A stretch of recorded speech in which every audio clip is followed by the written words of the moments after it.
అందరికీ నమస్కారం. నా పేరు వైష్ణవి. ముందుగా అందరికీ తెలుగు భాష దినోత్సవం శుభాకాంక్షలు. ఇప్పుడు నేను తెలుగు భాష గొప్పతనం గురించి చెప్పబోతున్నాను. తెలుగు అనగానే తెలుగా అని మనం చులకనగా చూస్తాం, తక్కువ అంచనా వేస్తాం. కానీ తెలుగు భాష గొప్పతనాన్ని అన్య భాషల వారు గుర్తించినంత బాగా మనం గుర్తించడం లేదు. దేశ భాషలందు తెలుగు లెస్స అన్న శ్రీకృష్ణదేవరాయల మాతృభాష తులు, మన తెలుగు కాదు. అష్టదిగ్గజాలను పోషించి తెలుగు సాహిత్యానికి పట్టం కట్టారు. ఆంధ్రభోజుడు అనే బిరుదు కూడా పొందారు.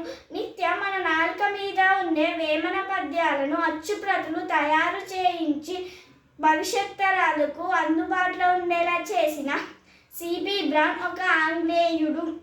మన జనజీవన స్రవంతిలో కలిసిపోయి మంచికి చెడుకు వెటకారంగా వ్యంగ్యంగా మన నోటి నుండి వెలువడే సామెతలన్నిటినీ ఆంధ్రలోకోక్తి చంద్రిక పేరిట గ్రంథస్థం చేసిన ఎండబ్ల్యూ గారు ఒక ఆంగ్లేయుడు. ఇతరులకు తెలుగు భాష గొప్పతనం అర్థమవుతుంది, కానీ మనకే తెలియడం లేదు తెలుగు అంటే గొప్ప వెలుగని. అమ్మ ప్రేమల స్వచ్ఛమైనది, చిన్నారుల నవ్వుల అచ్చమైనది, అమృతం కంటే తీయనైనది అందమైన మన తెలుగు భాష.